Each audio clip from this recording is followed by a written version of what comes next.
নমস্কার বন্ধুরা, আজ আমি চলে এসেছি আমার একটা নতুন রান্নার রেসিপি নিয়ে। সেটা হলো বোয়াল মাছের ঝাল। রেসিপিটি তৈরি করার জন্য আমি নিয়েছি 300 গ্রাম বোয়াল মাছ। এর মধ্যে নুন, হলুদ আর সরষের তেল মাখিয়ে রেখেছি। আর নিয়েছি পেঁয়াজ বাটা, আদা রসুন বাটা, নিয়েছি টমেটো বাটা, একটা আলু পিস পিস করে কাটা রয়েছে, আর নিয়েছি 3 পিস কাঁচা লঙ্কা। চলুন এবার রেসিপিটি তৈরি করা যাক। কড়া গরম হয়ে গেছে, আমি এবার তেল ঢাললাম।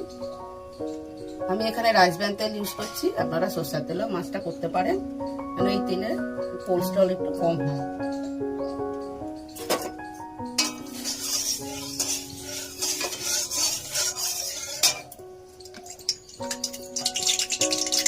তেলটা গরম হয়ে গেছে, আমি এবার একে একে মাছগুলো ছেড়ে দিলাম।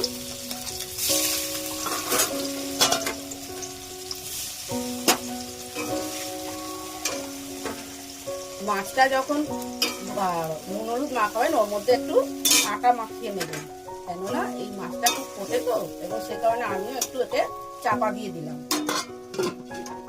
হয়ে গেছে, এবার আমি মাছটা তুলে নিলাম। এবার একটু তেজপাতা একটু ফোড়ন দিয়ে দেবো। আলুগুলো একটু লাল করে ভেজে নেবো তেলে।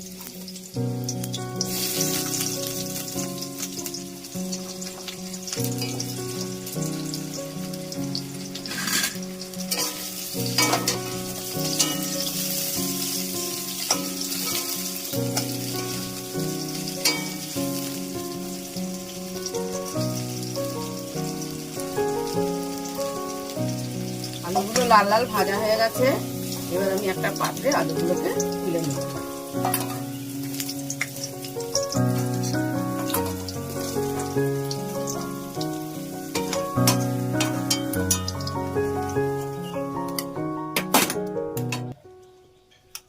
এবার আমি প্রথমে পেঁয়াজ বাটাটা তেলে দেব।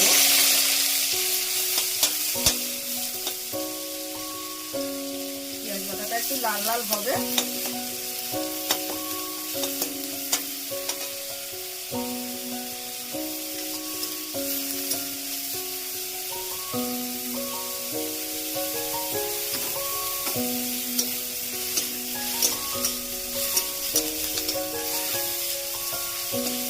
এর মধ্যে আমি আদা বাটা আর রসুন বাটাটা ছেড়ে দিলাম।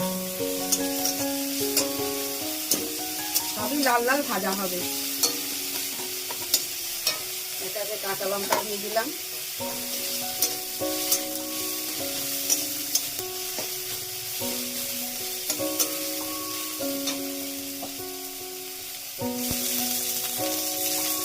পেঁয়াজ আদা রসুন বাটা লাল লাল হয়ে গেছে ভাজাটা।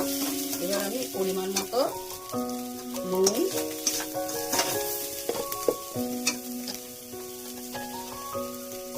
পরিমাণ মতো হলুদ,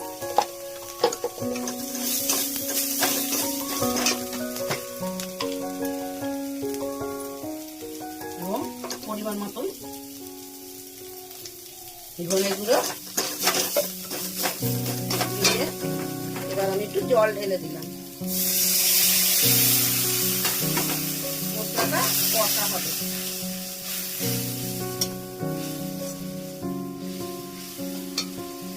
এরপরে এর মধ্যে আমি আজকে একটু কাশ্মীরি লঙ্কার গুঁড়ো দেব। মশলা কষা হয়ে গেছে, এবার আমি এর মধ্যে আলু ছেড়ে দিলাম।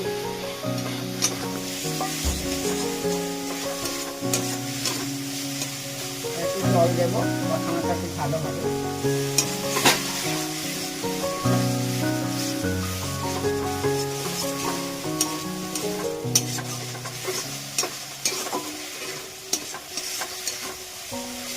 এবার এর মধ্যে দিয়ে দিলাম টমেটো বাটা। এটা দিয়ে আমি আরেকটু কষাবো।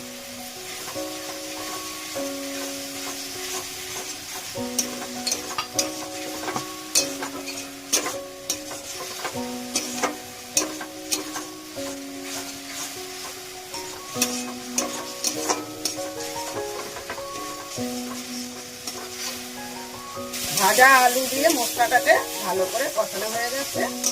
এবার আমি পরিমাণ মতো জল ঢেলে দেব।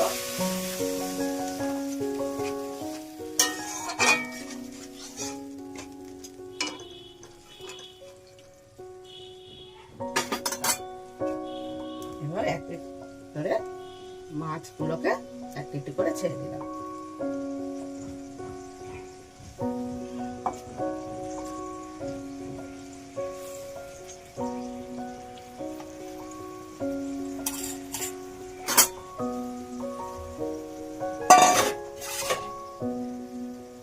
মিডিয়াম হিট দিয়ে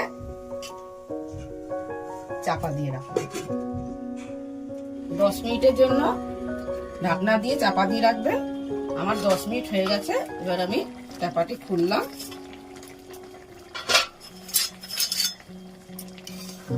আমার রান্না তৈরি হয়ে গেছে।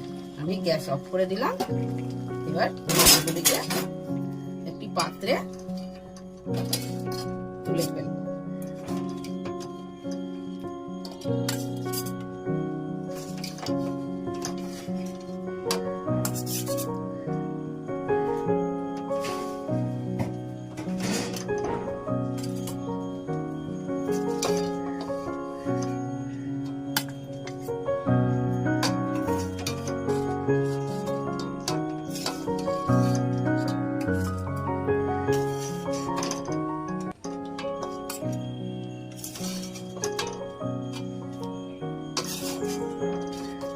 রেসিপিটি আমার তৈরি হয়ে গেছে।